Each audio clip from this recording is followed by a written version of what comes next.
बीती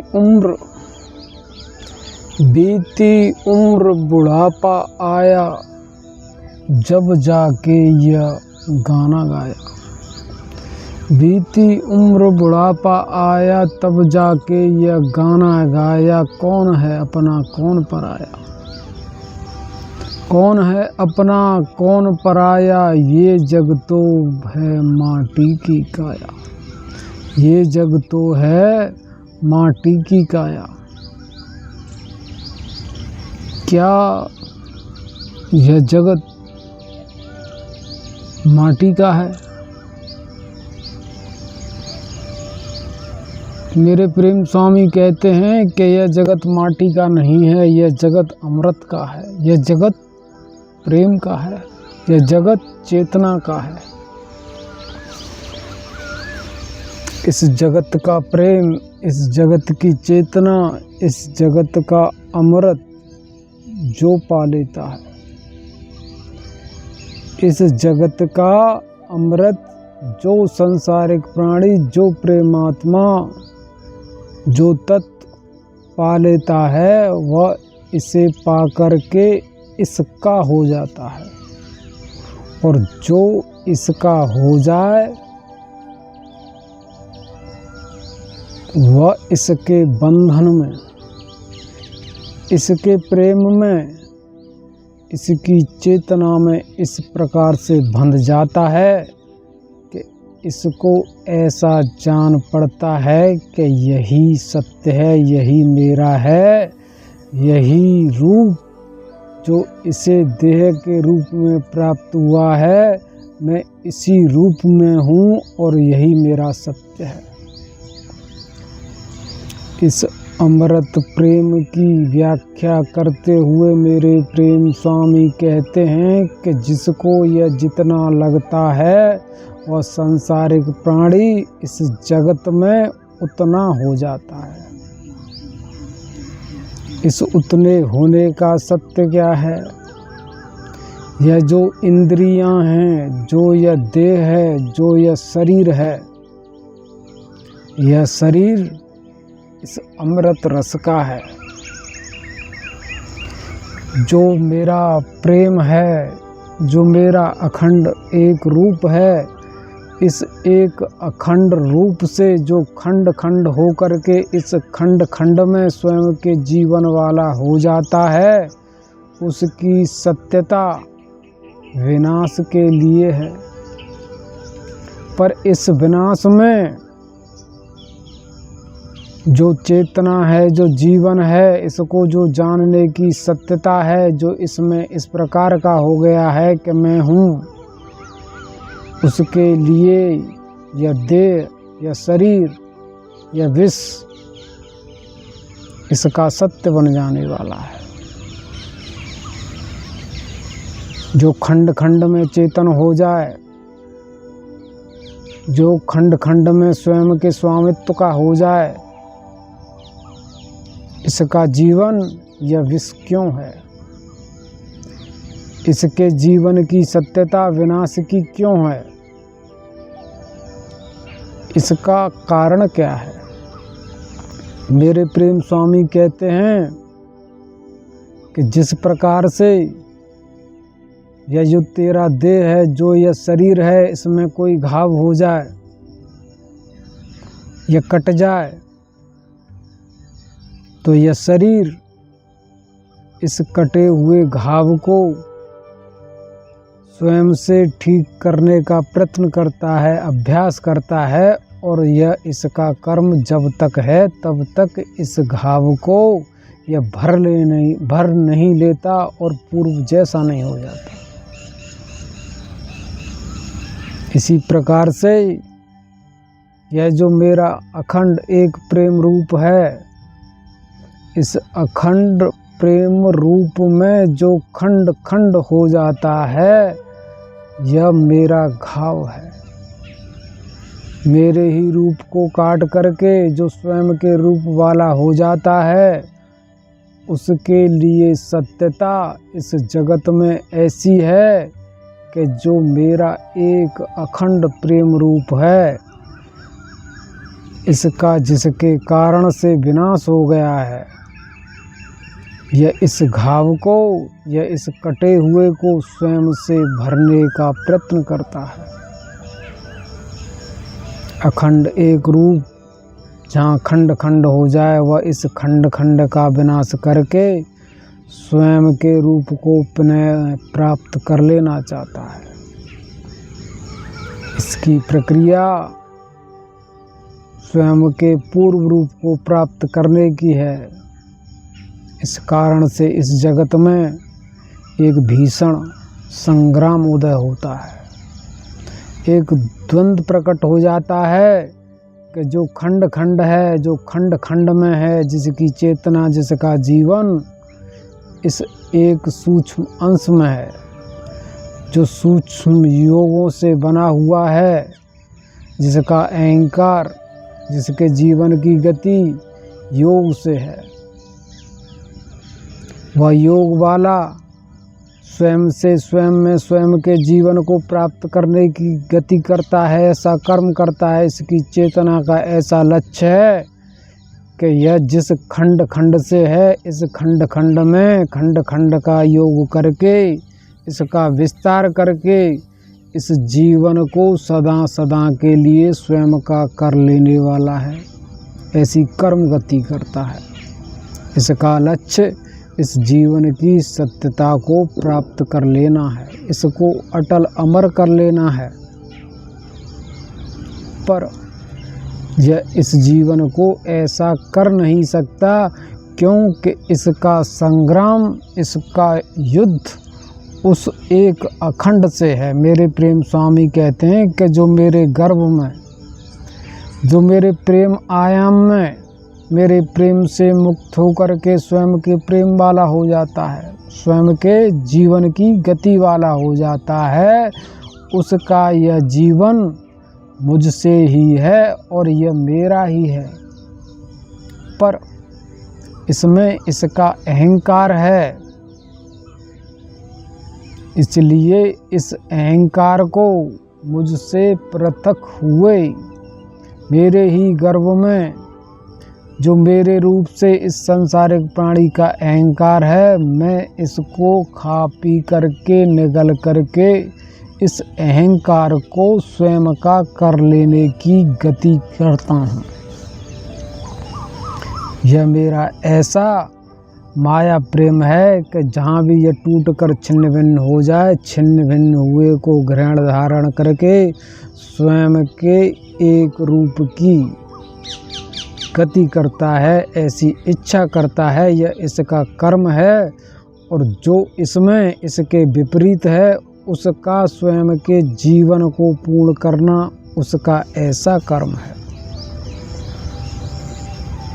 हर सांसारिक प्राणी का द्वंद्व, इसका संग्राम केवल इस प्रकृति में, इस प्रकृति के जीवों के मध्य ही नहीं है। जो इस जगत में भौगोलिक स्थितियां हैं, जो परिस्थितियां हैं, केवल इसका संग्राम, इसका युद्ध इन्हीं से नहीं है। इसका युद्ध, इसका संग्राम मेरे प्रेम स्वामी कहते हैं नित्य निरंतर हर पल हर क्षण मुझसे है।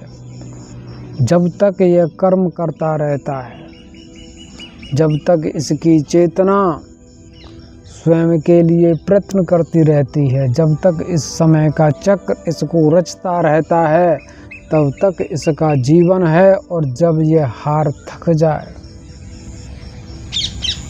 जब इसका कर्म, जिसका अहंकार सूक्ष्म हो जाए, दुर्बल हो जाए, इसका विनाश हो जाए, तो इसने जो जो ग्रहण धारण किया है, यह सब मेरा हो जाने वाला है। यहाँ इस जगत में, इस जगत के सामान की लूट है।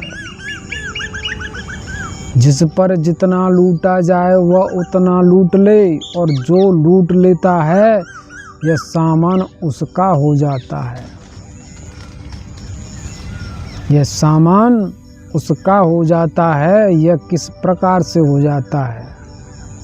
यह माटी है, यह माटी है और माटी माटी हो जाने वाली है, पर इस माटी का रूप अमृत का है। यह वृक्ष इसी माटी में उग करके इस माटी से स्वयं का स्वरूप प्राप्त कर लेता है, स्वयं का देह, स्वयं का तन मन प्राप्त कर लेता है। यह माटी है, यह माटी है, यह अमृत है। यह सांसारिक प्राणी इस माटी से, यह जो जल थल अग्नि वायु आकाश का और भी भांति भांति के आयाम हैं, इन आयामों में प्रवेश करके इन आयामों से स्वयं का जीवन पा लेता है। इस जीवन में सत्यता इसके जीवन की हो जाती है कि मैं तो ऐसा हूँ। इस ऐसे मैं हूँ की सत्यता इस जगत में ऐसी भी है कि यह जगत जैसा है यह वैसा नहीं है। इसका काल क्षेत्र, इसका तन मन, इसका शरीर इसी एक से, जो मेरे प्रेम स्वामी का अखंड एक प्रेम रूप है, इसी से इस जीवन को प्राप्त करता है और इसी में इसका यह जीवन इससे भिन्न हो जाने वाला है। यह जो माटी है, यह माटी जिस रूप की है, इसी से यह वृक्ष स्वयं के रूप को प्राप्त करता है और इसका रूप इस माटी जैसा नहीं है। इस माटी में यह माटी की ऐसी भिन्नता है, ऐसी विविधता है कि यह आम का वृक्ष है, यह नीम का वृक्ष है, यह बबूल का वृक्ष है, यह पीपल का वृक्ष है, यह बरगद का वृक्ष है। इन लताओं को, इन पशु पक्षियों को मेरे प्रेम स्वामी कहते हैं कि हे मनुश्रेष्ठ तू देख, इनको जान के यह सब इसी से प्रकट हुए हैं और प्रकट होकर के हर किसी के जीवन की सत्यता इस जगत में इस प्रकार के भेद से है कि इसकी समानता किसी से नहीं है। हर काल क्षेत्र में इसका जीवन इस प्रकार से भेद वाला है। हर सांसारिक प्राणी का जीवन, इसके जीवन की सत्यता इस प्रकार के भेद को प्राप्त है कि इसके जीवन की जो तुलना है, इस तुलना का आयाम जो सांसारिक प्राणी इस जीवन की जिस आयु को प्राप्त करके है, इस आयु का जो आयाम है और इस आयु के आयाम में जो इस आयु का एक काल है, इस जीवन का जो आयाम है, जो आयाम आयु का है, इस आयु का जो एक काल है, उस काल की सत्यता हर ओर के काल से तुलना करने पर भिन्न होती है। अर्थात मेरे प्रेम स्वामी कहते हैं कि हर क्षण का, हर पल का जीवन अपने आप में विशेष है और इसको तुलना करके तू ऐसा जान ले कि यह किसी से मिलता जुलता नहीं है, यह भेद से है, यह भिन्न से है। इसकी समानता किसी से नहीं है, यह किसी के समान नहीं है कि मैं इस जैसा हूँ, इस जैसा था। यह अज्ञान की व्याख्या है कि यह सांसारिक प्राणी जन्म से मृत्यु तक ऐसा जान लेते हैं कि मैं तो ऐसा ही हूँ, पर इसका जो जीवन है हर क्षण का एक भेद से है। इसका जो देह शरीर है, इसका जो योग है, यह एक विशेष तत्व नक्षत्र वाला है। इसका जो देह शरीर है, यह एक पल में, यह जो एक वर्तमान है इसके जीवन का, इसके जीवन की जो यह समय धारा है, इसका जीवन जिस समय धारा में बह रहा है, गति कर रहा है, इसका जो एक वर्तमान है, इसके एक वर्तमान की सत्यता एक विशेष तत्व नक्षत्र से है, जो किसी से मिलता जुलता नहीं है, यही इसके जीवन का, इस काल आयु का जो आयाम है, इसका जो एक काल है, इसका यह भेद है कि यह किसी से मिलता नहीं है। अगर मिलता है तो तू इसकी तुलना करके जान ले कि यह मेरा जीवन मेरे ही जीवन से इस प्रकार से समान है।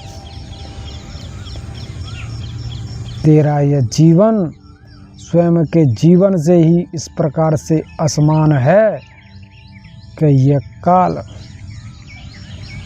यह जो काल है, यह इसकी व्याख्या करता है कि तू अब ऐसा था और तू अब ऐसे को प्राप्त करके ऐसा हो गया है।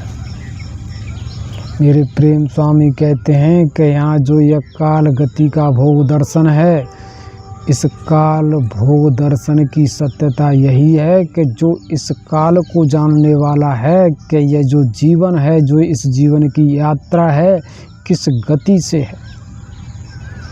अगर कोई सांसारिक प्राणी स्वयं के जीवन में इस प्रकार के सत्य को प्राप्त कर ले कि मेरा जीवन इस प्रकार की गति से है, इस वर्तमान की गति इस प्रकार से है, पल भर में, इस पल भर का अर्थ क्या है, इस क्षण भर का अर्थ क्या है, यह क्षण किसके लिए कितना है।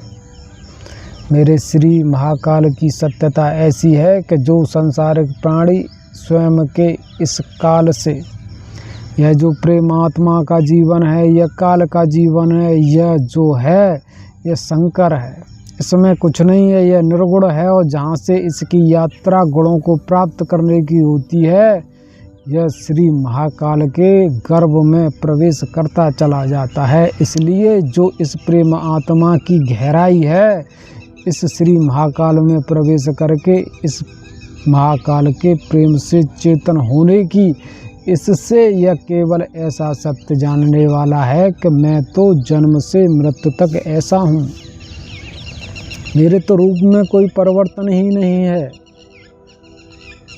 पर जहाँ यह स्वयं को जान ले, इस प्रेम आत्मा की सत्यता स्वयं को जानने की हो जाए, यह स्वयं के एक रूप को जानने वाला हो कि मैं कैसा हूँ, मैं क्या हूँ, उस क्षण इसको स्वयं का वर्तमान प्राप्त होता है। इस जगत में प्रवेश करके यह इस जगत को ग्रहण धारण करता है और ग्रहण धारण करके इस जगत से जो जो लेता है उसके अनुसार इसको भूत भविष्य लग जाता है। और जब यह स्वयं से इस भूत भविष्य का अंत विनाश करता है तो इसको स्वयं का वर्तमान प्राप्त होता है। और वह वर्तमान इसके लिए क्या हो सकता है। मेरे प्रेम स्वामी कहते हैं यह अंतहीन खोज है। इसको कोई भी संसारिक प्राणी इस जगत में प्राप्त कर नहीं सकता कि इसका वर्तमान क्या है।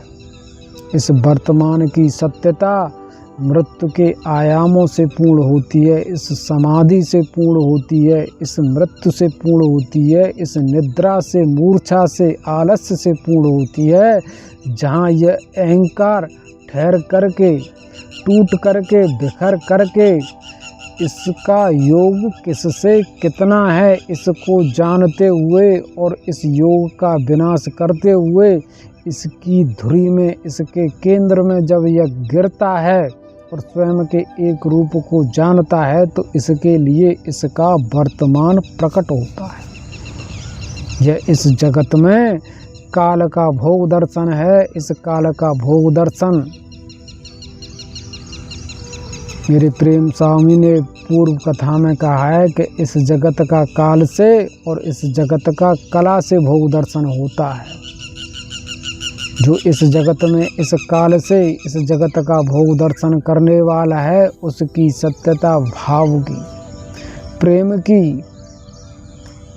काल की हो जाने वाली है। वह काल से, इस धुरी से, इस केंद्र से शांत स्थिर हो करके इस जगत को जानने वाला है। और जो ऐसा है उसके ऐसे रूप का इस जगत में विनाश नहीं होता। जो इस जगत को इस जगत की कलाओं को, इस जगत की माटी को ग्रहण धारण करके इस माटी से स्वयं का श्रृंगार कर लेता है, उसके लिए युद्ध, इस जगत की चुनौतियां, इस जगत से संघर्ष, इस जगत में जो ऐसी सत्यता इस जीवन की है कि इस जीवन की समस्याओं का अंत नहीं है। यह समस्याएं इस जगत को तुम जितना ग्रहण धारण करोगे यह उतनी बढ़ती चली जाएंगी, क्योंकि यह जो ग्रहण धारण किया है वह तेरा नहीं है, यह इस जगत का है। और जो इस जगत का है वह तो किसी का हो जाने वाला है। जो यह माटी है, इस माटी की आवश्यकता हर किसी को है। यह जहाँ जो त्रिगुणी संघर्ष है, यह एक और गुण धर्म की प्रकृति है और एक और मेरे प्रेम स्वामी का अखंड एक प्रेम रूप है। यह मेरे प्रेम स्वामी का अखंड एक रूप तेरे इस रूप को स्वयं में ग्रहण धारण करके पूर्व जैसा होना चाहता है। यह प्रथम संघर्ष है। और यह द्वितीय संघर्ष है कि यह संपूर्ण जगत भी ऐसा ही है कि यह जो अमृत है, इस अमृत से इसके जीवन का विस्तार हो जाने वाला है। यह भी ग्रहण धारण करके स्वयं के अस्तित्व को प्राप्त करने की इच्छा करता है। अर्थात इस जीवन की सत्यता ऐसी है कि यहाँ जीव ही जीव का आहार है, जीव ही जीव का आहार है, और जीव से ही जीवन है। इसलिए जीव का विनाश करके जब तक जीवन प्राप्त करते रहोगे तब तक यहाँ जीवन है। और जो इस जीवन का विनाश करके स्वयं में ग्रहण धारण करके इसको पचा करके स्वयं के देह का, स्वयं के शरीर का निर्माण नहीं करता तो इसका अंत विनाश हो जाने वाला है। इसलिए मेरे प्रेम स्वामी कहते हैं कि तू नित्य निरंतर कर्म करता रहे। जब तक तू कर्म करता रहेगा, कर्म करके इस जगत को जीतता रहेगा, तब तक तेरा यहाँ जीवन है। और जब तू कर्म करके इस कर्म के फल को प्राप्त करने में अयोग्य हो जाएगा, इसको जीत नहीं सकेगा, तो तेरा अंत विनाश हो जाएगा। इसलिए सत्यता केवल यही नहीं है कि कर्म करो, कर्म करो और कर्म से जीवन प्राप्त करो। यह सत्य पूर्ण नहीं होता। कर्म करो और कर्म से उत्पन्न होने वाले फल को ग्रहण धारण करके इसको पचाओ। जब तक यह पचेगा नहीं तब तक यह इस तन में और इस मन में यह लगेगा नहीं। कर्म किया हुआ जब इस तन मन में लग जाएगा तब इससे यह जीवन प्राप्त होगा। और इस जीवन को प्राप्त करके इस जीवन से ही कर्म हो। इसलिए इस कर्म की व्याख्या, इस कर्म का आयाम, इस कर्म का विस्तार उससे है कि जिसने जैसा कर्म किया वैसा फल पाया। और फल पा करके इस फल से जैसे तन मन की रचना हो गई उसका कर्म वैसा हो गया।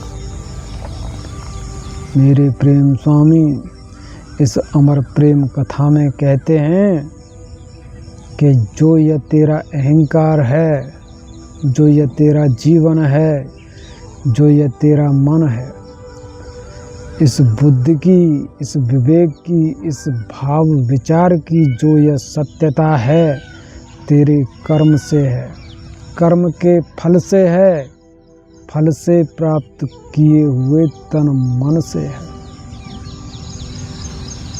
इससे जैसा है वैसा तू है और जैसा तू है वैसा तेरा सत्य तुझ में ही तेरा इस ओर का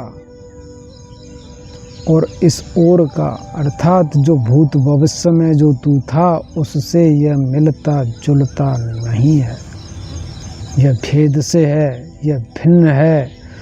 इस सत्य की सत्यता तेरे इस देह शरीर का अंत हो जाने पर, मृत्यु हो जाने पर, जिस क्षण इस देह शरीर का अंत विनाश होगा उस क्षण की सत्यता से इस सत्य का बोध होता है कि इस काल के जो यह इस जीवन की काल यात्रा है, इस काल यात्रा को तू स्वयं से फिर इस भूत में प्रवेश करके प्राप्त नहीं कर सकता। एक ही पल में, एक ही क्षण में इस जीवन का रूप बदल जाने वाला है। इस देह शरीर से तेरा यह प्रेम आत्मा है, जो यह तेरा अहंकार है, यह मुक्त हो जाने वाला है। और जो मुक्त हो जाने वाला है वह इस काल गति के सत्य को जानने वाला है कि किस गति से वह इससे मुक्त हो जाता है। इस काल के भेद के, इस काल के रहस्य को जो इस जगत में जानने वाला है, मेरे प्रेम स्वामी कहते हैं कि वह मेरे प्रेम को जानने वाला है। और जो इस जगत में कला से प्रेम करके है, इस कला को ग्रहण धारण करके इस कला के रंग रूप में है, इस कला की रचना में है, उसका यह प्रेम इस जगत में कैसा है।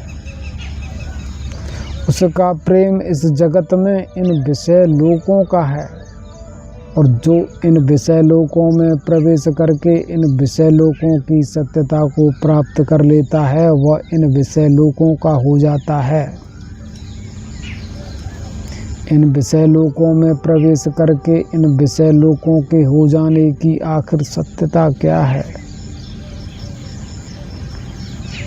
मेरे प्रेम स्वामी कहते हैं इस प्रेम कथा का ऐसा भेद, ऐसा रहस्य है कि जहाँ यह प्रेम आत्मा स्वयं को भूल करके इस जगत का होने का, इस जगत में जगत के होने की चेष्टा करे, ऐसी गति करे, इस जगत से इसको प्रेम हो जाए, इसको जीतने का इसमें अहंकार आ जाए। यह जो जगत है, जो यह विषय लोक है, इस जगत की जो गुण धर्म की प्रकृति है, इसमें प्रवेश करके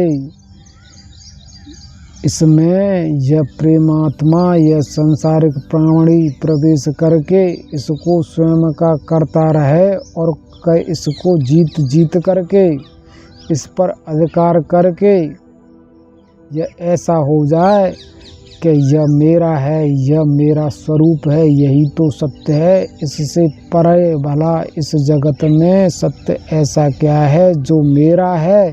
इस प्रकार से यह संसारिक प्राणी इस जगत में ऐसे सत्य को प्राप्त कर ले तो यह स्वयं को भूल जाता है। इसलिए जो स्वयं को भूल जाता है उसके लिए इस जगत में, इस जगत की प्रलय गति है, विनाश है, अंत है। इस अंत को रोकने के लिए, इस विनाश को रोकने के लिए यहाँ सत्य क्या है। मेरे प्रेम स्वामी कहते हैं कि जिसका स्वरूप जैसा है वह वैसा इस जगत में विनाश प्राप्त कर लेता है। यह इस विनाश की कथा,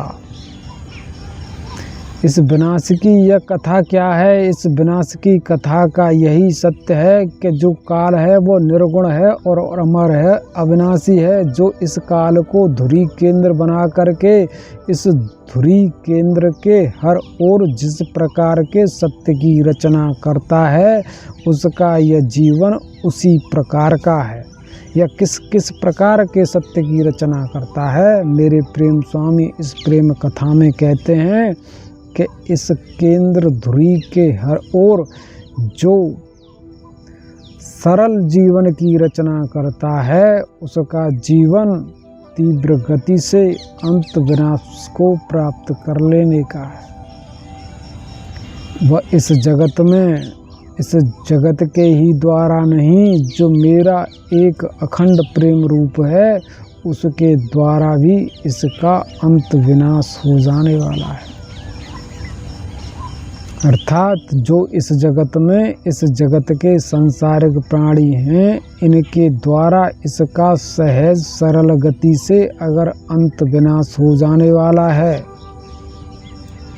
इसको काट करके, इसको कूट करके, इसको पीस करके या खा पचा करके इससे अगर स्वयं का जीवन सहज सरल गति से प्राप्त कर लें तो यह इसका जीवन सरल है।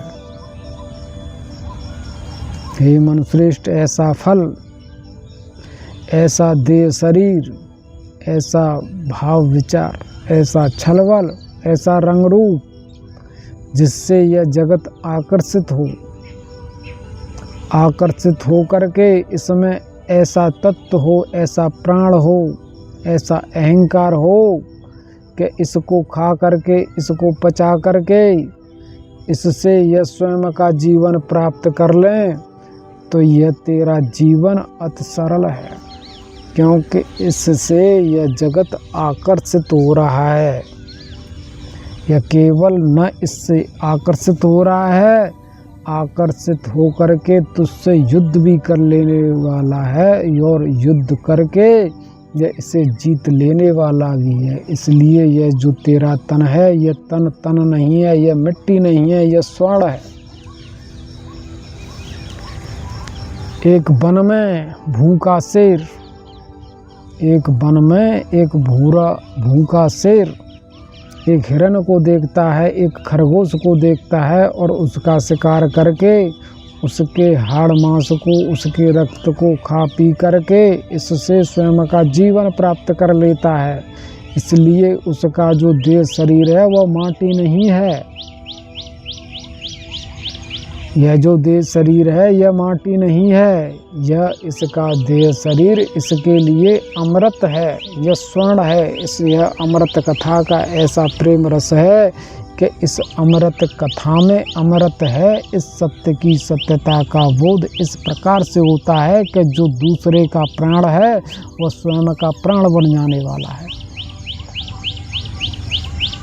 जो दूसरे का मन है वह स्वयं का मन हो जाने वाला है। जो स्वयं का भाव है वह दूसरे का हो जाने वाला है। जो स्वयं का मन है, जो स्वयं का हाड़ मांस है, स्वयं का रक्त है, स्वयं का जीवन है, वह दूसरे का हो जाने वाला है और दूसरे का स्वयं का हो जाने वाला है। पर यह जो क्रिया है, यह जो क्रिया प्रतिक्रिया है, जो इस प्रकार का सत्य है वह किस केंद्र से, किस धुरी से पूर्ण होता है। हे मनुश्रेष्ठ, मेरे प्रेम स्वामी कहते हैं कि इस अमर प्रेम कथा में इस सत्य को जानने की सत्यता तुझ में है, पर इस सत्य को तू स्वयं से जब तक नहीं जान सकता तब तक इस क्रिया प्रकृति क्रिया के सत्य को स्वयं से पूर्ण करके यह नहीं जान लेता कि यह जो हाड़ मांस का शरीर है यह स्वर्ण है या अमृत है या मिट्टी है, यह जल है या अग्नि है, यह वायु है या आकाश है, यह क्या है, इसकी सत्यता क्या है। यह जिसमें जाता है यह उसका हो जाता है। किसी को कठोर जीवन प्रदान करता है। यह जो लोह का जीवन है यह कठोर जीवन है, यह जो पत्थर का जीवन है यह कठोर जीवन है। इसको कूटना, पीसना, रौंदना भी दुर्लभ है। ऐसे दुर्लभ सत्य को ग्रहण धारण करके इससे जीवन प्राप्त करना दुर्लभ है। यह विष की सत्यता है, यह अमृत की सत्यता है, जहाँ जिसका जीवन जिसका हो करके इसका प्राण, इसका चेतना बन जाए, जिसके लिए यह चेतन हो जाए, जिसका यह सत्य हो जाए, यह जीवन उसके लिए अमृत हो जाने वाला है। जिस किसी का भी जीवन है ऐसा कि मैंने इसको खा पचा करके इससे स्वयं का जीवन प्राप्त कर लिया, यह इसके लिए अमृत है, यह इसके लिए स्वर्ण है, इसके लिए यह मिट्टी नहीं है। जहाँ इस जीवन की ऐसी सहज सरल गति हो कि एक दूसरे को जीत करके, खा पचा करके इससे स्वयं का जीवन प्राप्त किया जा सके, वह जीवन इस जगत में सरल है और सरल जीवन का सरल गति से ही अंत विनाश हो जाता है। यह इस जगत में कला का जीवन है। जब आंधी चलती है, जब तूफान आता है, तो यहाँ इस वन में उस वृक्ष का सबसे पहले विनाश होता है जो सरल है, जिसकी लकड़ी दुर्बल है, कमजोर है, जो खोखला है। उसको यह वायु स्वयं से तोड़ करके, कूट पीस करके स्वयं की गति में ग्रहण धारण कर लेती है। इनके फल फूलों को, इनकी पत्तियों को स्वयं के साथ ले जाती है। यह जो जलधाराएं हैं, इन जलधाराओं की भी गति इस प्रकार से है।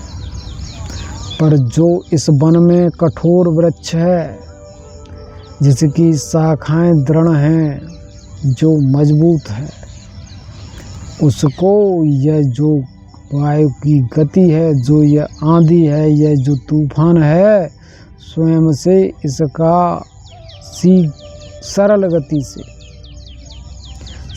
गति से शीघ्र ही विनाश नहीं कर सकता। इस प्रकार से इस वन में कठोर और सरल जीवन की रचना का आयाम है। यह संपूर्ण जगत, मेरे प्रेम स्वामी कहते हैं, इस प्रकार की रचना है। इस रचना का आयाम, इस जगत का विस्तार इस प्रकार से जात धर्म यौन प्राणी तत्व वंश कुल के रूप में है कि एक और तो इस जगत में ऐसा सरल जीवन है कि इस सरल जीवन का सहज सरल गति से विनाश हो जाने वाला है, और जो इसका जीवन है, जो सरल जीवन है, यह इसका जीवन किसी अन्य का हो जाने वाला है। इसका हर कोई भूखा प्यासा है।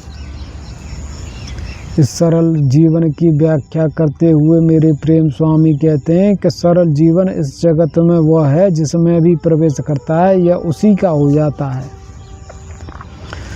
जो जीवन हर किसी का हो जाए, वह जीवन इस जगत में काल का जीवन है। काल का जीवन ऐसा है कि जिसमें भी प्रवेश करता है, यह उसका काल बन जाने वाला है। काल का अर्थ मृत्यु से भी है और काल का अर्थ जीवन की आयु से भी है। इस कथा के भेद को, इस कथा के रहस्य को इस प्रकार से जान लेना चाहिए कि जो काल सरल है, इस काल सरल जीवन की सत्यता किसी में प्रवेश करके उसको उसका जीवन प्रदान करने की है। जो हर किसी में प्रवेश करके उसका जीवन हो जाए, उसका काल बन जाए।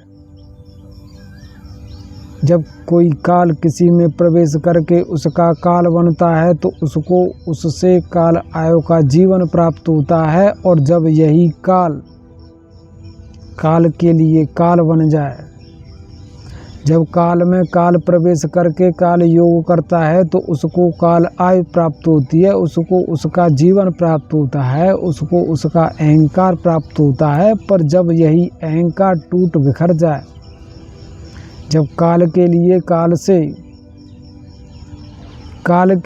काल टूट करके इस काल से द्वंद्व करने लगे, इससे संग्राम करने लगे, और इसमें प्रवेश करके इसके जीवन को जान करके स्वयं का जीवन, कोई आपके घर में प्रवेश करके आपका हो जाता है। एक माता पिता की जो संतान है, यह संतान इन माता पिताओं के गर्भ में थी, तब इनका जीवन थी। पर यह संतान जब बड़ी हो जाती है, तो स्वयं के अधिकार को इन माता पिताओं से प्राप्त करने की कोशिश करती है, प्रयत्न करती है। और इसका संघर्ष ऐसा है कि यह माता पिता के अधिकार को ग्रहण धारण करके इसमें स्वयं का अस्तित्व प्राप्त कर लेती है कि मैं ऐसे जीवन वाला हूँ। जब कोई काल आत्मा मेरे प्रेम स्वामी की इस प्रेम कथा का यह प्रेम आधार है कि इस जीवन का संचार काल इंद्रियों से है। काल इंद्रियां ही इस जीवन का आधार हैं। इस जीवन का मूलभूत आधार क्या है? इस जीवन का मूलभूत आधार यह काल इंद्रियां हैं। काल इंद्रियों की सत्यता ऐसी है कि यह न तो जल से चलती हैं, न यह थल से चलती हैं, न यह अग्नि से चलती हैं, यह न वायु से चलती हैं, न यह आकाश से चलती हैं। इनका कोई आहार नहीं है। इस जगत में इन काल इंद्रियों का कोई भी आहार नहीं है। यह किसी का आहार नहीं करती हैं। यह काल इंद्रियां हैं। इस प्रेम आत्मा का जीवन किससे चलता है और कैसे चलता है? इसकी चेतना कैसे है? इसकी मूल चेतना निर्गुण है। इसमें किसी प्रकार का इसको भोग दर्शन नहीं होता, और इसको अगर भोग दर्शन होता है तो यह भोग दर्शन इसको इन काल इंद्रियों से होता है। इन काल इंद्रियों की सत्यता क्या है? इन काल इंद्रियों की सत्यता ऐसी है कि ये काल इंद्रियां काल का ही आहार करके, काल इंद्रियां काल का ही आहार करके इस काल से, जो स्वयं का मूल काल है, इस मूल काल में जो इसका काल चक्र है, यह काल चक्र स्वयं की चक्र गति से काल का आहार करके काल योग करता है। इस काल योग से इसका यह जीवन बढ़ता है। इस जीवन की सत्यता प्रकट होती है। इस प्रकार से हर सांसारिक प्राणी का मूल सत्य इस काल इंद्री से है, काल इंद्रियों से है। जब तक काल इंद्रियां इस प्रकार के जीवन की रचना नहीं करती, ऐसी पृष्ठभूमि स्वयं से प्रकट नहीं करती, तब तक इस जीवन का आयाम, इस प्रकार की जो कला है कि यह संसारिक प्राणी ऐसे देह शरीर वाला है, ऐसे रंग रूप वाला है, इसको यह प्राप्त कर नहीं सकता। इसलिए इस जगत में सबसे सहज और सरल आहार इस काल का ही है। तेरा यह जो देह शरीर है, जो यह रंग रूप है, जो भाव विचार है, जो मन बुद्ध विवेक है, यह सब काल इंद्रियों से है। तेरे इस जीवन की सत्यता, इसका आधार यह काल है। काल में जब काल प्राप्त होता रहता है तो ये जीवन ज्योति बनी रहती है। इस जीवन ज्योति की पृष्ठभूमि पर ही यह संपूर्ण कर्म है, कर्म के आयाम हैं। काल इंद्रियां इस जीवन को प्रकट करती हैं। उस जीवन के प्रकट हो जाने पर इस जीवन में जीवन की सत्यताएं बढ़ती चली जाती हैं, और इसका आयाम कितना हो सकता है, कैसा हो सकता है इस जगत में, इस जगत को जान। मेरे प्रेम स्वामी कहते हैं कि इस जीवन की इस विविधता का आधार इस काल इंद्री को बना कर के है, और काल इंद्री को आधार बना करके काल से कलाओं का उदय होता है। यही काल इंद्रियां, इन काल इंद्रियों का जितना विस्तार है, यह स्वयं के विस्तार से इस कला के जीवन को प्रकट कर सकती हैं। हे मन श्रेष्ठ, मेरे प्रेम स्वामी कहते हैं कि जिसके पास जितना रंग है, एक लेखक है, इस लेखक के पास जितनी स्याही है, जितनी कलम है, जितनी पुस्तक है, जितना विचार है, जितना अहंकार है, जितना भाव है, जितना जीवन है, वह उतना लिख सकता है, उतनी रचना कर सकता है। हर ओर से, हर साधन से यह बंधा हुआ है, और बंधे हुए सत्य में ही यह कर्म करके स्वयं के जीवन का भोग दर्शन कर सकता है कि मैं ऐसा हूँ। कर्म करके, कर्म के द्वारा ही स्वयं के जीवन का भोग दर्शन है। कर्म करते हुए कर्म से ही यह संसारिक प्राणी स्वयं के जीवन को जानने वाले हैं कि यह मेरा जीवन है। इसलिए कर्म के सत्य को जानना, कर्म करके यहाँ इस जगत को जानना, कर्म करके इस जगत में इस जगत को जानना, कर्म करके इस जगत में स्वयं के जीवन को जानना, यह दोनों ही सत्यता इस जगत में पहले काल से हैं। इस जगत में यह सत्यता पहले काल से है, और जो काल से उदय हो जाए, जो काल की आधार पृष्ठभूमि है, इस मूल काल से, इस आधार काल का, और इस आधार काल से इस शीर्ष काल का जो ऐसा अहंकार है, जो भोग दर्शन करके स्वाद आनंद लेने वाला है, दुख कष्ट पीड़ा का यहाँ दर्शन भोग करने वाला है, यह शीर्ष काल है। मेरे प्रेम स्वामी कहते हैं कि जो यह मूल अखंड एक रस है, जो काल की, जो अमृत प्रेम का एक अखंड रूप है, जो मेरे प्रेम स्वामी का महाकाल रूप है, यह मूल काल है। इस मूल काल से अध्रुव वेद का जन्म होता है। अध्रुव वेद की सत्यता यह है कि इसमें पूर्ण विधि है, इसमें यह गुण धर्म की प्रकृति स्वयं के एक स्थिर शांत रूप से है। इसमें मेरी प्रेम पूर्ण अमर प्रेम कथा है, संपूर्ण विषय लोकों का, संपूर्ण ब्रह्मांडों का इसमें एक रूप से सत्य निहित है। कोई भी भेद भाव नहीं है। जहाँ भेद भाव न हो, यह जो इस जगत में इस कला के भांत भांत के रूप हैं, यह भांत भांत के रूप अगर एक हो जाएं तो यह स्वयं को स्वयं से जानने वाले नहीं होते। इन सब का एक रूप हो जाता है। जहाँ एक रूप हो जाए, एक रंग हो जाए, वहाँ उस सत्य को जाना नहीं जा सकता। और जहाँ रंग में भंग हो जाए, जहाँ इस एक अखंड रूप का विनाश हो जाए और इसमें खंड खंड हो जाए, तो यह खंड खंड न केवल खंड खंड को जानने वाले हैं, यह खंड खंड से परे जो अखंड रूप है उसको भी जानने के योग्य हैं, और उसे भी यह जानने वाले हैं, क्योंकि यह इसका खंड खंड रूप, जो इस संसारिक प्राणी का खंड खंड रूप है, इसके लिए यह चुनौती बनी हुई है कि यह अखंड रूप इसको खा रहा है, यह निगल रहा है, यह इसमें गिर रहा है। इसलिए इससे यह स्वयं की रक्षा करे, स्वयं के काल की रचना करे।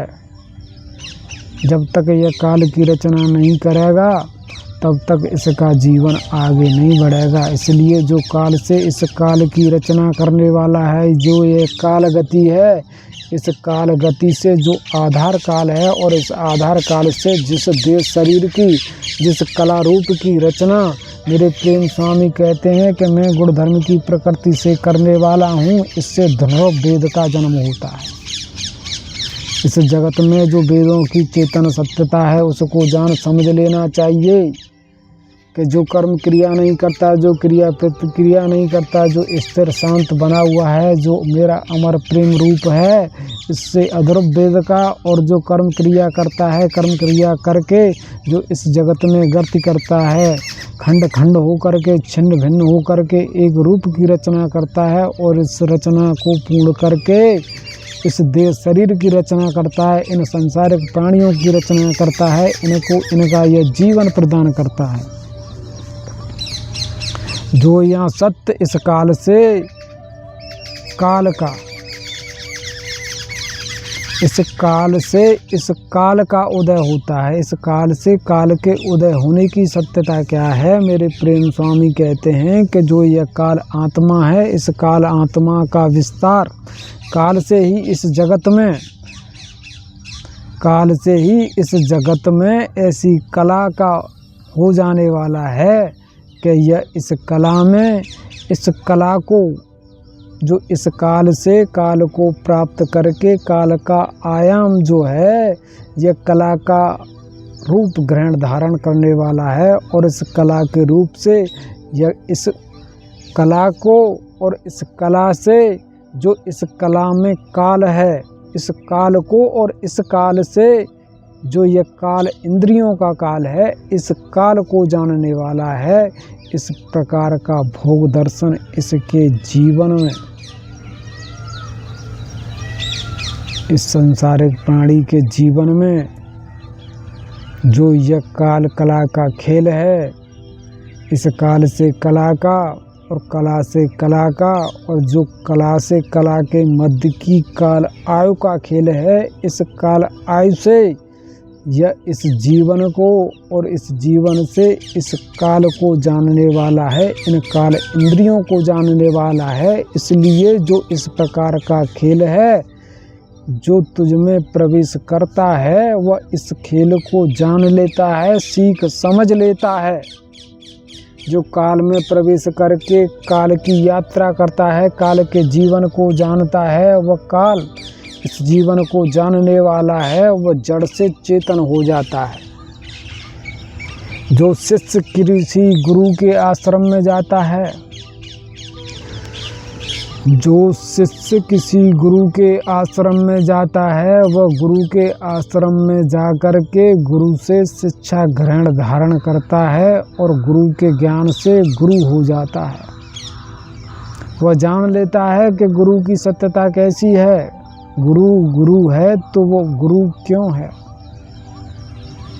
इस गुरु के ऐसे होने का आधार क्या है। यह गुरु है तो इसका कारण क्या है, इसकी सत्यता इसको जब प्राप्त होगी, जब यह गुरु के आश्रम में जाएगा, गुरु से क्रिया प्रतिक्रिया करेगा और क्रिया प्रतिक्रिया करते हुए यह जानेगा कि यह गुरु ऐसा है। और जब यह जान लेगा तो यह स्वयं गुरु होता चला जाएगा। इस सत्य की पूर्णता तो नहीं है कि यह गुरु कितना है, पर गुरु से जो प्राप्त कर लिया यह उससे उतना गुरु अवश्य हो जाता है। इसलिए जो काल में प्रवेश करके जो किसी काल का अंग बनता है, वह इसमें प्रवेश करके जो ग्रहण धारण करता है, जो सीखता है, उससे यह गुरु बनता चला जाता है। अर्थात इस काल में, इस जड़ में भोग दर्शन करके किसी के जीवन का स्वयं में चेतना, स्वयं के सत्य को जानने की प्रकट होती चली जाती है। और यह फिर उसको स्वयं से, जो स्वयं का काल है, जो स्वयं के काल से इसका जीवन का काल है, इसको अमृत गति प्राप्त हो रही है, इससे यह पृथक हो जाता है, इससे यह मुक्त होने की गति करता है और यह काल के लिए ही काल बन जाता है। अर्थात काल में काल प्रवेश करके पहले तो इस काल को स्वयं से जीवन प्रदान करके इसकी काल आयु का विस्तार करता है। और जब यह इसमें प्रवेश करके चेतन हो जाए, यह जड़ है, यह जानने वाला नहीं, यह जो इस जगत में काल है यह सरल है, जिसमें भी प्रवेश करता है इसको यह स्वयं से इसको अमृत जीवन प्रदान करता है। इसके जीवन की सत्यता इस काल से है।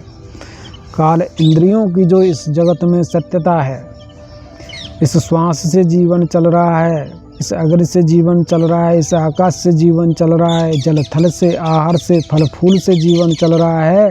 पर जो यह जीवन चल रहा है, इसका मूलभूत आधार, जिनसे यह गति हो रही हैं, जो कर्म क्रियाएं हो रही हैं, इनका मूल आधार यह काल इंद्रियां हैं। काल इंद्रियों से ही यह जीवन चल रहा है। संपूर्ण जगत का आधार, इस जगत की चेतना का आधार, कर्म क्रिया का आधार यह काल इंद्रियां हैं। जो है, जैसा है, वह काल इंद्रियों से है।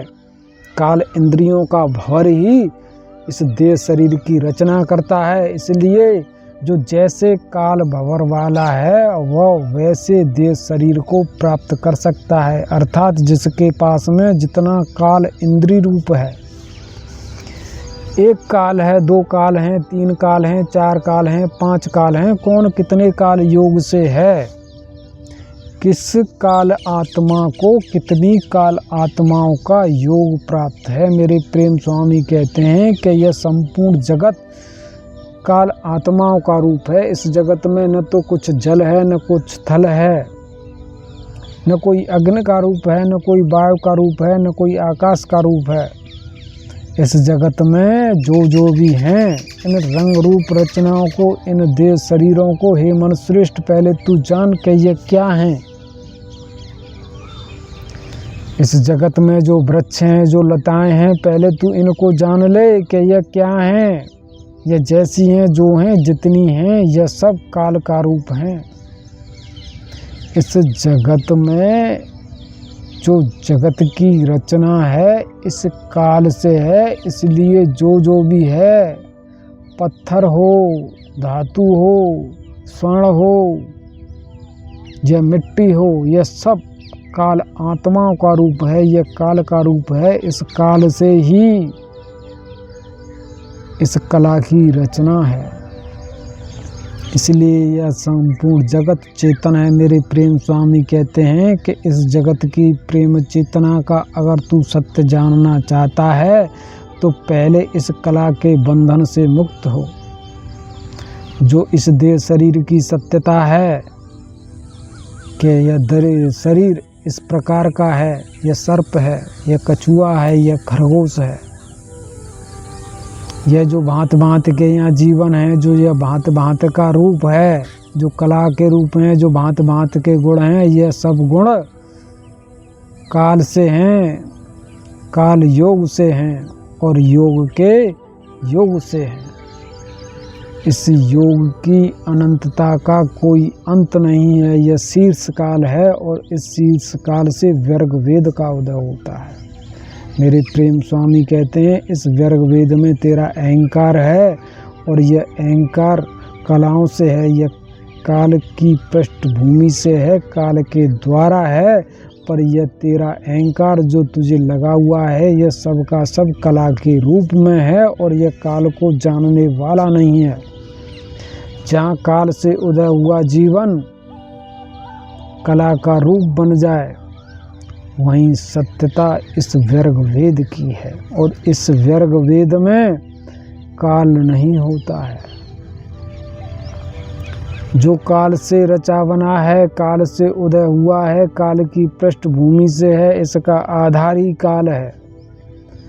काल से है, काल गति कर रहा है, काल में है, काल के द्वारा है, हर ओर काल है, पर इसका जीवन ऐसा हो गया है कि यह इस काल को ही जानने वाला नहीं है।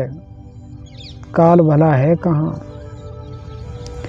काल भला है कहाँ जहाँ इसका जीवन ऐसा हो जाए कि यह जीवन तो इससे चल रहा है। किससे चल रहा है? मैं खा रहा हूँ, मैं पी रहा हूँ, मैं देख रहा हूँ, मैंने ऐसे खाया, मैंने बादाम खाए, मैंने छुआरे खाए, मैंने हाड़ खाया, मैंने मांस खाया, मैंने किसी का रक्त पिया, दूध पिया, अन्न खाया, चावल खाए, चना खाए, फूल पत्तियाँ खाएं, सेब खाए, आम खाए। इसी से तो मेरा जीवन ऐसा हुआ है। मैंने व्यायाम किया, मैंने घी दूध पिया, इसको खा पी करके ही मेरा जीवन ऐसा है, मेरे जीवन की सत्यता ऐसी है। इनसे है मेरा जीवन। जहाँ ऐसे जीवन की सत्यता हो, मेरे प्रेम स्वामी कहते हैं कि यह वर्ग वेद है। जहाँ यह सांसारिक प्राणी इस जीवन को जानने वाला, इस दर का दर्शन भोग करने वाला, जहाँ इस काल को जानने वाला न हो कि यह सब काल है, यह संपूर्ण जगत काल है। जो भी देख रहा है, यह मिट्टी, पत्थर, यह मलमूत्र, यह सब काल है। यह सब काल के रूप हैं। काल का रूप ही योग करके इस कला की रचना करने वाला है। और जिस कला में हो, कला से कला में हो, इस जीवन को कला से जानने वाला हो, काल से यह जितना दूर चला जाए इसका अहंकार उतना बढ़ता है। और जिसका अहंकार जितना बढ़ता है उसकी सत्यता इस शीर्ष काल में प्रवेश करने की है। और यह शीर्ष काल ही इस व्यर्ग वेद का सत्य है। इस व्यर्ग वेद के सत्यता का आयाम इस जगत में ऐसा है कि जो इस काल से जितना दूर हो करके कला में, कला के सत्य को ग्रहण धारण करके इस कला का हो जाता है।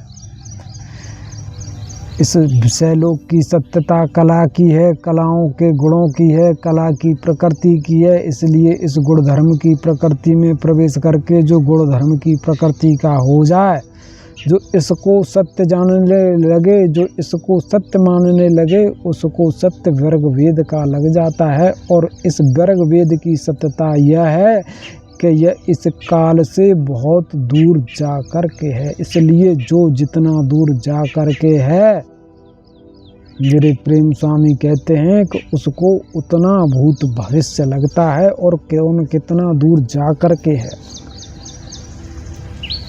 कौन कितना दूर जा कर के है, इसका आधार, इसकी पृष्ठभूमि तो इसी काल से है, काल इंद्रियों से है। जहाँ काल इंद्रियों का आयाम ऐसा हो कि यह स्वयं के बड़े हुए रूप से ग्रह तारों को प्रकट कर दें, सूर्य को प्रकट कर दें, किसी के लिए ब्रह्मांड की रचना कर दें, विषय लोक की रचना कर लें, तो वहाँ जान के उसके अधिकार में इन काल इंद्रियों का रूप क्या होगा। जो जितने शरीर, जितने देह वाला है, उसकी पृष्ठभूमि इन काल इंद्रियों से है। जब काल इंद्रियां नहीं रहेंगी, काल इंद्रियां गत करके आगे बढ़ जाएंगी, आगे चली जाएंगी, तो यह देह शरीर जिस प्रकार से सांसारिक प्राणी मृत हो जाता है और मृत देह शरीर यहाँ पड़ा रहता है, इस शरीर से जहाँ प्रेम आत्मा निकल जाए, प्रेम आत्मा में भी जब ये काल इंद्रियां निकल जाएं, तो ये काल आत्मा अकेला रह जाता है और अकेले को किसी प्रकार का भोग दर्शन नहीं होता। इसकी सत्यता निर्गुण की है। निर्गुण की सत्यता है तो चेतन, पर वह जड़ है, इस कला का भोग दर्शन नहीं कर सकते। मेरे प्रेम स्वामी कहते हैं कि इन काल इंद्रियों की सत्यता ही यहाँ इस जगत में ब्रह्म इंद्रियों की है।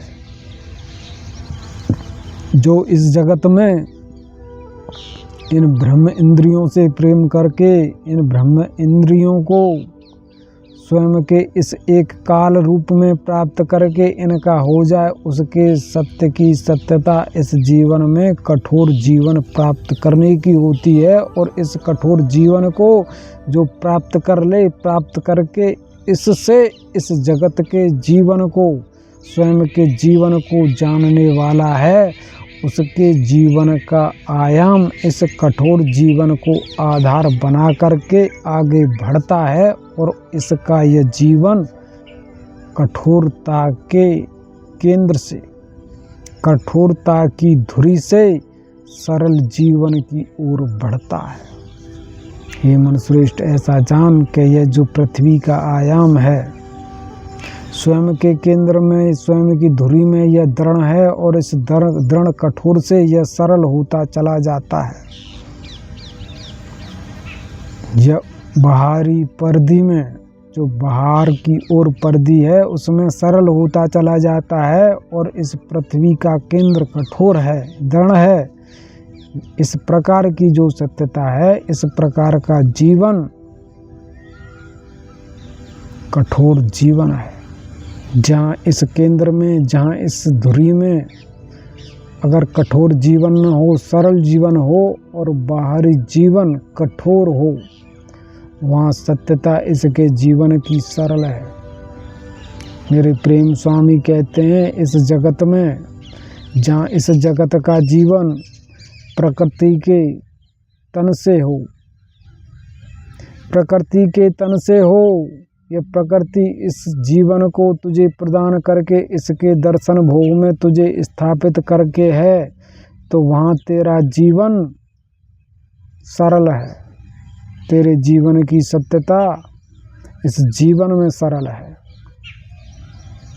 और जहाँ इस प्रकृति का मन तुझे बनाने में हो, प्रकृति का तन और प्रकृति का मन, जहाँ तू इस प्रकृति के तन से होता है, वहाँ तेरी यात्रा इस जगत में इस प्रकृति गति से होती है। और जहाँ इस प्रकृति का मन तुझे बनाने में लग जाए, तो यह तुझे कठोर जीवन प्रदान करती है। इस कठोर जीवन का ऐसा रूप है कि इसमें सत्यता इन काल इंद्रियों से होती है।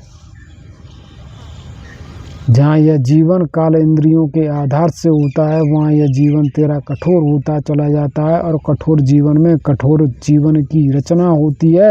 और इस कठोर जीवन का ऐसा रूप है कि यह प्रलय में, जो इस जगत में प्रलयकारी दर्शन भोग हैं, जो यहाँ आंधियाँ हैं, जो यहाँ तीव्र वेग है, इस वेग में भी प्रवेश करके यहाँ भोग दर्शन की इस जीवन की सत्यता का आयाम क्या है, यह उसको जानने वाला है।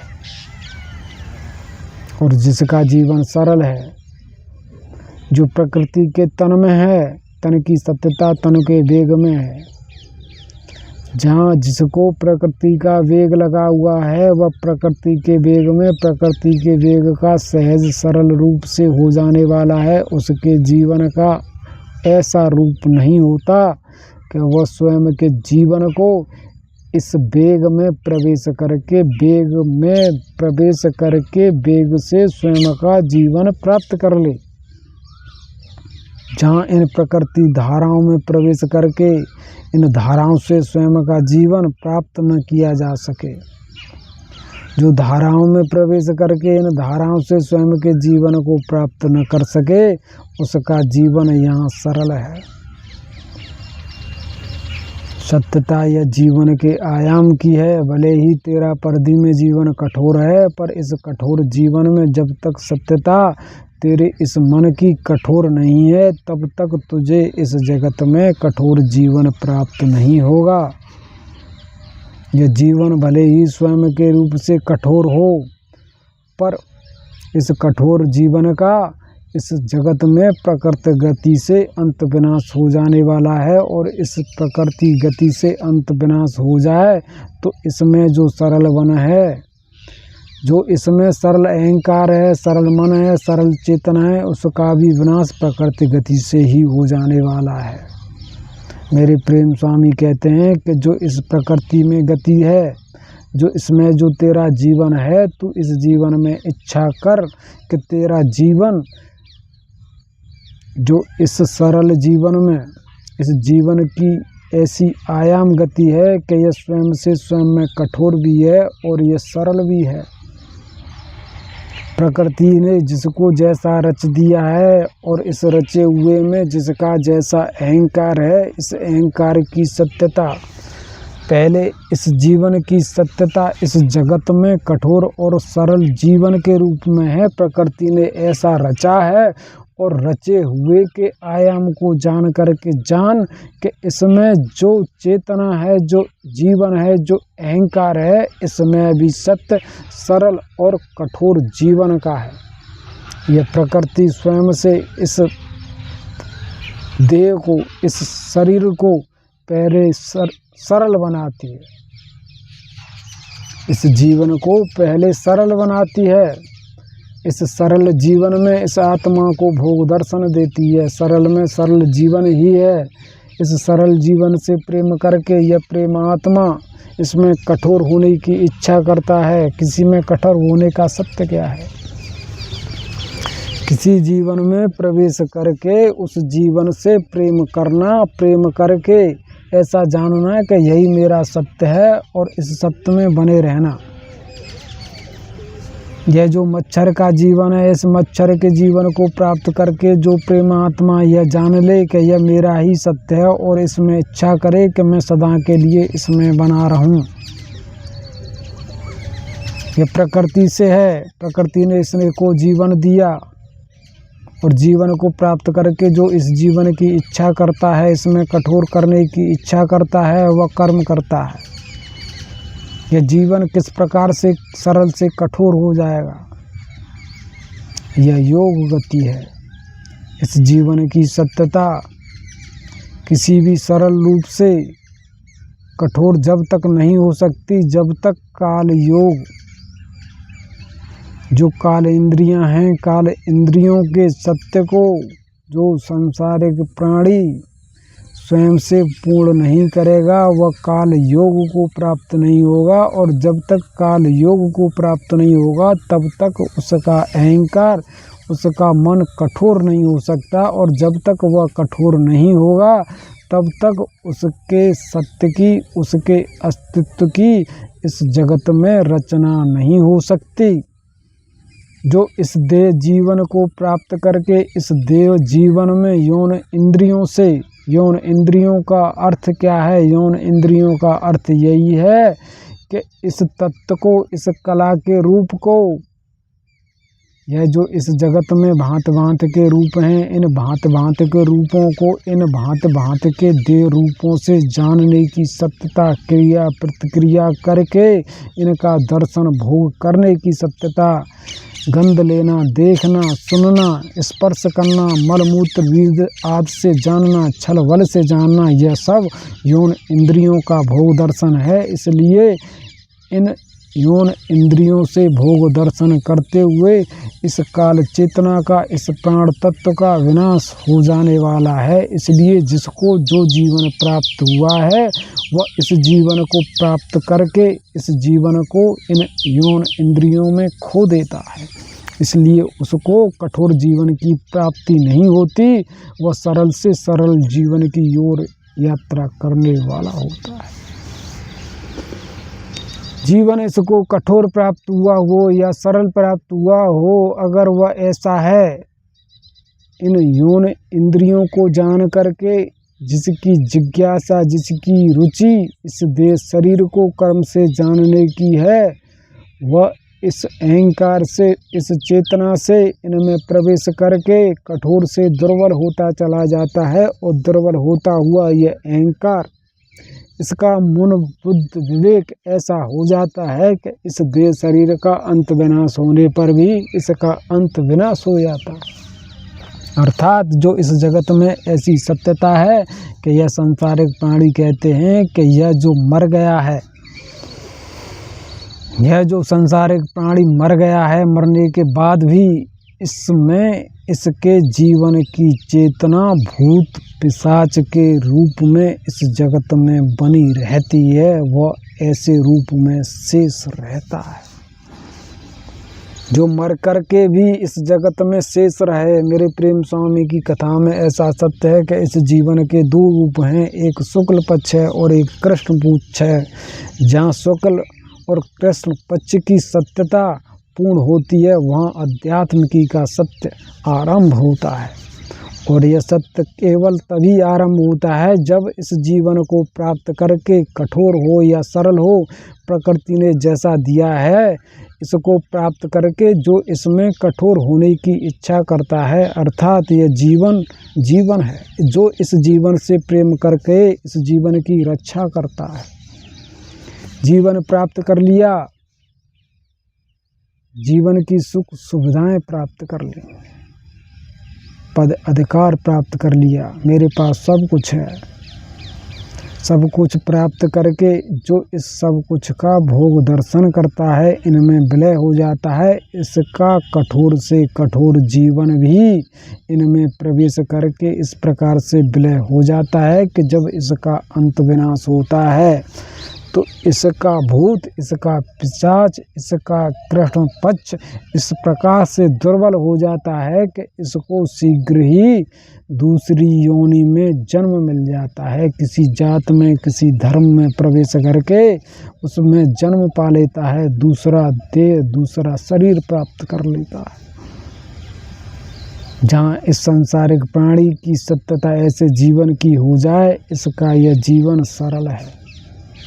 जो सांसारिक प्राणी इस सरल जीवन को प्राप्त करके इस प्रकार की इच्छा करे कि मैं स्वयं से स्वयं के जीवन को जानने वाला हूँ और मेरे जीवन की कठोरता प्रकट हो, मेरा जीवन अमर हो जाए, मेरा जीवन अटल हो जाए, मैं हूँ, मैं स्वयं के सत्य से इस मैं को जानने वाला हूँ, जो इस जगत में इस मैं से मैं को जानने वाला है।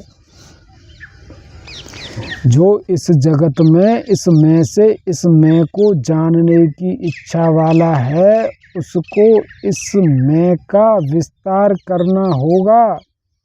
और इस मैं में इस मैं का विस्तार केवल तभी होगा जब इस मैं से इस मैं को स्वयं से स्वयं के बस में कर लेगा। जो इस मैं से इस मैं को बस में नहीं कर सकता, जो इन यौन इंद्रियों के कर्म में बह जाने वाला है, जो इन यौन इंद्रियों के कर्म से आकर्षित होता है, जिसको अच्छा लगता है कि मुझे इसमें आनंद आ रहा है, जो इच्छाओं वाला है और इच्छाओं का कर्म करके इच्छाओं को पूर्ण करने वाला है, वह इस मैं से इस मैं को इस मैं में स्थापित नहीं कर सकता।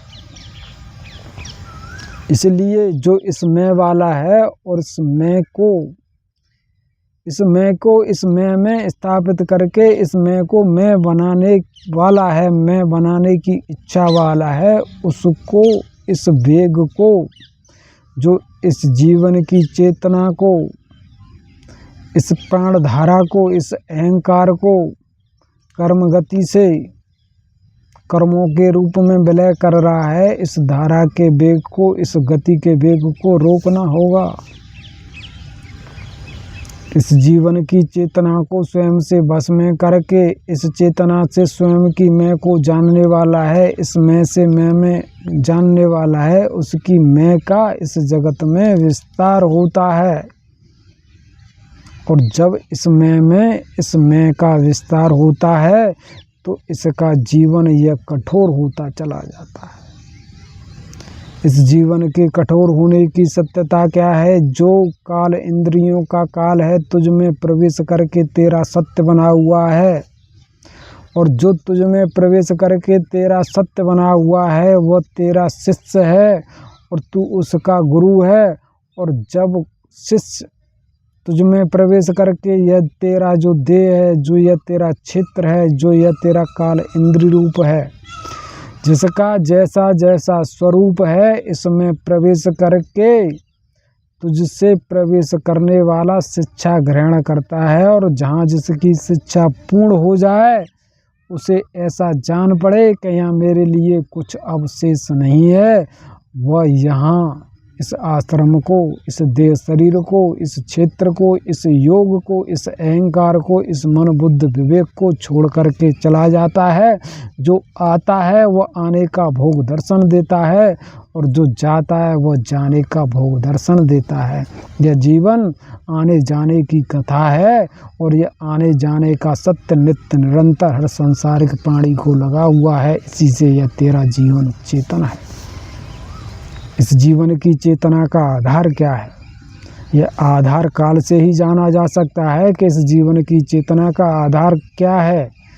तू भले ही सो गया है, निद्रा में है, मूर्छा में है, पर इस तेरे देह शरीर का जो आधार काल है वह चलता रहता है, यहाँ आना जाना लगा रहता है। इसलिए इस आने जाने की गति में भी तुझे भोग दर्शन होने वाला है। यह प्रेम आत्मा इस सत्य में भी भोग दर्शन करने वाली है। और जो यह आने जाने की गति है, इस गति को स्वयं से जो स्वयं के बस में कर लेता है, वहाँ इसको कठोर जीवन प्राप्त होता है। और कठोर जीवन की सत्यता यही है कि इस कर्म के वेग को स्वयं से बस में करना होगा। जो संसारिक प्राणी, जो प्रेमात्मा इस जगत में, इस जगत के जीवन को प्राप्त करके, इस जीवन से प्रेम करके इस प्रेम को पूर्ण करना चाहता है, इस जीवन को अटल अमर करने की इच्छा वाला है, वह स्वयं को, जो स्वयं की कर्म गति है, इससे रोक करके स्वयं को स्वयं से वश में कर लेता है। और जहाँ यह मैं से मैं को बस में कर ले, स्थिर शांत हो जाए, अटल हो जाए, वहाँ मेरे प्रेम स्वामी कहते हैं कि तू इस जगत में इस प्रकृति के तन से है या प्रकृति के मन से है। जो संसारिक प्राणी इस जगत में प्रकृति के तन से होता है, वह तन से तन गति में तन गति का हो जाने वाला है। और जहाँ यह प्रकृति स्वयं के मन से ऐसी हो जाए कि यह मुझे जानने की इच्छा वाला है, जो इस जगत में स्वयं के जीवन में ऐसा हो जाए कि वह इस जीवन को जानने की इच्छा वाला है, दृढ़ अटल स्थिर शांत हो गया है, वहाँ यह प्रकृति स्वयं के मन से इसको रचने वाली है। प्रकृति का मन इसके लिए चेतन हो जाता है। इस जीवन की सत्यता, इस जीवन की धारा ऐसी है कि यहाँ तेरे लिए कोई चेतन नहीं है। यह संसारिक प्राणी, यह पशु पक्षी इस जगत में आते हैं, इस जगत में आते हैं और आकर के चले जाते हैं। कोई भूखा तड़पता है, कोई प्यासा तड़पता है। इस जगत में कोई भूख से तड़प रहा है, कोई प्यासा तड़प रहा है, कोई किसी को कष्ट दे रहा है, कोई किसी को हर रहा है, कोई किसी के साथ छल कर रहा है, कोई किसी के अधिकारों को रोंद रहा है, कोई किसी के जीवन को रोंद रहा है। सबके जीवन की अपनी अपनी कहानी है। इस जीवन की कहानी में यहाँ कोई किसी का नहीं है।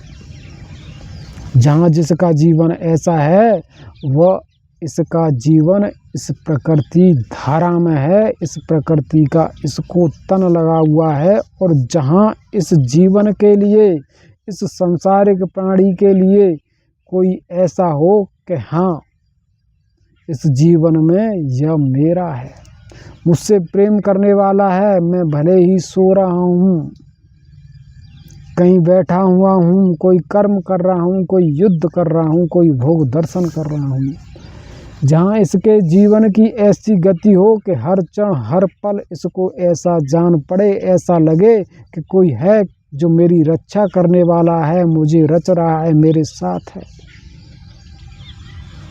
इसके वियोग में, इसके प्रेम में, इसके दुख दर्द में, इसके रोग में, इसके कष्ट पीड़ा में, इसके जब कोई साथ हो, जब कोई इस जीवन का स्वयं से साथ देता है, इसका साथ निभाता है, और यह साथी, हे मनुश्रेष्ठ, इस जीवन के साथी इस जीवन से परे तो अनंत हैं। यह माता पिता इस जीवन के साथी हैं, यह भाई बहन इस जीवन के साथी हैं, घर परिवार के जीवन के साथी हैं, स्त्री पुरुष जीवन के साथी हैं, गुरु शिष्य जीवन का साथी है। इस जगत में, इस जीवन को प्राप्त करके हे मनुश्रेष्ठ, मेरे प्रेम स्वामी कहते हैं कि यह जान के इस जीवन का साथ यहाँ कौन कौन देने वाला है। इस आधार पर इस जगत में इस जीवन का विस्तार है। इसको भी जान समझ लेना चाहिए कि इस जगत में इस प्रकार का जो जीवन है कि यहाँ इस जीवन को साथ देने वालों की सत्यता का आयाम जात धर्म यौन प्राणी तत्व वंश कुल से है कि इस जात में, इस धर्म में, इस यौन में इस जीवन का साथ देने वाले इतने संसारिक प्राणी हैं, घर परिवार के लोग हैं, इस समाज के हैं,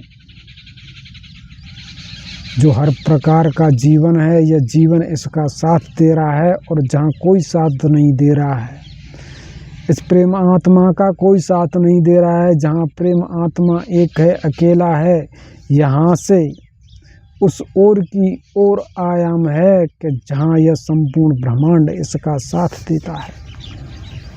यह गुरु साथ देता है, यह शिष्य साथ देता है, यह स्त्री साथ देती है, पुरुष साथ देता है, यह धन धान साथ देता है, यह योग माया साथ देती है, आत्मा परमात्मा साथ देता है, यह अग्नि आकाश वायु जल साथ देता है। यह संपूर्ण ब्रह्मांड जहाँ इसका साथ देने लग जाए, वहाँ सत्यता इस जगत में ऐसे देव रूप की है जिसको यह मेरे प्रेम स्वामी स्वयं से कहते हैं कि यह मेरे प्रेम की उत्कृष्ट प्रेम कला है। यहाँ इसको मेरी प्रेम प्रकृति का साथ मिलता है, और यह साथ इस प्रकृति के तन से नहीं मिलता। यह प्रकृति है जो प्रेम की इच्छा करता है, प्रेम को जानने वाला है, मेरी प्रेम प्रकृति को जानने वाला है, उसको मेरी प्रेम प्रकृति स्वयं के तन से नहीं, स्वयं के मन से इसके जीवन की रचना करती है। और जहाँ प्रकृति स्वयं के मन से किसी के मन को रचे, वहाँ इस मन का विस्तार हो जाता है। और जहाँ इस मन का विस्तार हो जाए, इस मन के लिए मेरी प्रेम प्रकृति का यह संपूर्ण प्रेम खजाना है। मेरी प्रेम प्रकृति का यह संपूर्ण प्रेम खजाना है। यह इन विषय लोकों का अधिकारी है, इस भू का स्वामी है, इस आकाश का स्वामी है, इस पाताल का स्वामी है। यहाँ जो दर्शन भोग के भांत भांत के रूप हैं, यह इनका स्वामी है। यह इनका स्वामी होकर के, इनका अधिकारी होकर के, इनका जीवन कैसा है, क्या है, इसको जानने वाला है। इसलिए इस प्रकार की जो सत्यता है जिसमें है, उसकी मृत्यु होने पर भी इसका जो मन है, जो इसका मन है, जो इसकी चेतना है, जो इसका प्राण है, वह दृढ़ है। और मृत्यु होने पर, इस देह शरीर का विनाश होने पर भी इस जगत में शेष रहती है। यह भूत पिशाच की योनियों का आयाम है, इनका विस्तार है कि जो जितना दृढ़ है वह स्वयं के इस दृढ़ रूप से इस कृष्ण पक्ष की सत्यता को प्राप्त करता है। और जिसके पास जितनी कृष्ण पक्ष की सत्यता है वह उतना दृढ़, और जो जितना दृढ़ है उसको इस जगत में उतना दृढ़ रूप इस प्रेम प्रकृति के मन का प्राप्त होता है। इस प्रकार से यह क्रमगत जीवन बढ़ता चला जाता है और मेरे उस रूप को प्राप्त करता है जो देवों का है, और देवों से भी बढ़कर के महादेवों का है। यहाँ इस काल इंद्री की सत्यता क्या है? मेरे प्रेम स्वामी कहते हैं कि जिसके लिए यह काल में प्रवेश करके इस काल का भोग दर्शन करके इस काल यात्रा से चेतन होता है, और चेतन हुए काल के लिए इस काल इंद्री क्षेत्र में दर्शन भोग की सत्यता इस प्रकार से नित्य निरंतर अनंत रूप से बनी रहती है कि यहाँ तो जानने के लिए, खाने पीने के लिए एक से बढ़ करके एक सामान है। अर्थात जिस आश्रम में शिष्य की शिक्षा पूर्ण हो, जिस आश्रम में शिष्य प्रवेश करके गुरु की शिक्षा पूर्ण हो, गुरु नित्य निरंतर स्वयं की विद्याओं का विस्तार करे, जो अंतहीन विभागों वाला है, जिसमें भेद विविधता है, जिसमें भेद और वेदों की विविधता का ऐसा आयाम है कि इसे जानूं या उसे जानूं, इसे खाऊं या उसे खाऊं, हर ओर जहां रहस्य बना रहता है, जिज्ञासा रुचि का आयाम नित्य निरंतर प्रकट होता रहता है, वहाँ की शिक्षा सहज और सरल गति से पूर्ण नहीं होती। जो छोटा आश्रम है, जिस गुरु के पास में कम विद्याएं हैं, जिसका ज्ञान कम है, जिसका घर छोटा है, जिसका क्षेत्र छोटा है, जिसका देह शरीर छोटा है, जहाँ विविधता निम्न श्रेणी की है, जहाँ तंत्र मंत्र और ज्ञान विज्ञान का सूक्ष्म रूप है, जिसकी गति निम्न है, ऐसी गति वाला है, ऐसे दर्शन भोग वाला है कि इसमें शिष्य प्रवेश करके, इसमें जड़ प्रवेश करके इससे चेतन होता है और इसकी विद्याओं को शीघ्र ही ग्रहण धारण कर लेता है। वह इसके आश्रम को, इसके घर को, इसके क्षेत्र को, इसके जीवन को, इसके मन को, इसके अहंकार को, इसके प्राण को, इसके तत्व को स्वयं से शीघ्र ही छोड़ देता है। और जहाँ इनका आयाम जितना है उतने को जानकर जानने की इच्छा करता है, और इच्छा करके भी इसके लिए ऐसा सत्य अंतहीन रूप से प्रकट होता है कि इसकी सत्यता को यह स्वयं से कभी पूर्ण नहीं कर पाता। शिष्य की शिक्षा जहाँ ऐसी हो जाए कि यह गुरु के सत्य को पूर्ण न कर पाए तो यह गुरु आश्रम का हो जाता है, और जहाँ शिष्यों की सत्यता ऐसी हो जाए कि वो आ रहे हैं पर जा नहीं रहे हैं, जहाँ शिष्य प्रवेश करके गुरु के आश्रम का विस्तार करें, वहाँ गुरु की शिक्षा से शिक्षा में शिक्षा का आयाम प्रकट होता चला जाता है कि इन शिष्यों का क्या किया जाए जो नित्य निरंतर तीव्र गतिस्थिति से बढ़ रहे हैं। जहाँ शिष्यों की सत्यता इस प्रकार से प्रकट हो कि शिष्य तीव्र गति से आश्रम में आए, इस देह शरीर में आए, इस मन बुद्धि विवेक में आए, इनको मथने, इनको बांधने, इनको निवास स्थान प्रदान करने, इनको शिक्षा प्रदान करने, इनको भोग दर्शन प्राप्त करने की सत्यता का आयाम ऐसा पहले गुरु नहीं था। पर जब शिष्य आए तो शिष्यों के कारण जब गुरु में आत्म चेतना का ऐसा सत्य था कि उसने शिष्यों को भांति भांति की शिक्षा दी। यहाँ शिष्य शिक्षा ग्रहण करने आए और इस शिक्षा से ही शिक्षा का ऐसा आयाम प्रस्तुत हुआ कि यह सभी आने वाले शिष्य इस गुरु के आश्रम में आकर के इस आश्रम का सत्य हो गए। जब शिष्यों से विभाग बने, विभागों से विभाग बने और इन विभागों की सत्यता ऐसी हो गई कि जो आने वाला है वह आरंभ में जड़ है और इस जड़ के लिए यह विद्यालय नहीं महाविद्यालय है, महाविद्यालय भी नहीं, यह महाब्रह्मांड है।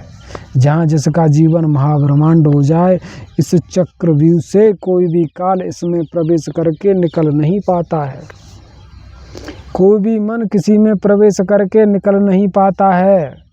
कोई भी हाड़ मांस, कोई भी आहार, कोई भी वायु, कोई भी जल, कोई भी थल इसमें प्रवेश कर जाए और प्रवेश करके इसमें से निकल नहीं पाता है, क्योंकि इसमें इस प्रकार की विविधता है कि इस विविधता को यह स्वयं से पूर्ण नहीं कर पाता और जो पूर्ण नहीं कर पाता उसकी इच्छा इसको छोड़कर जाने की नहीं होती।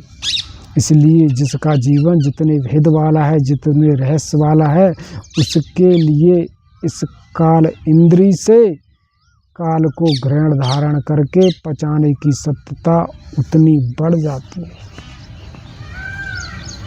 मेरे प्रेम स्वामी कहते हैं जो काल इंद्रियों का ऐसा स्वामी है वह इस जगत में इस जगत का कठोर जीवन स्वयं में पा लेता है। क्या है मनुश्रेष्ठ, तू इस प्रकार के श्रेष्ठ जीवन को प्राप्त करने के पथ पर है। क्या तुझ में ऐसी इच्छा है या स्वयं से जो तेरा यह स्वयं का जीवन है, इस जीवन से तू इस जीवन का विनाश, इन कलाओं का भोग दर्शन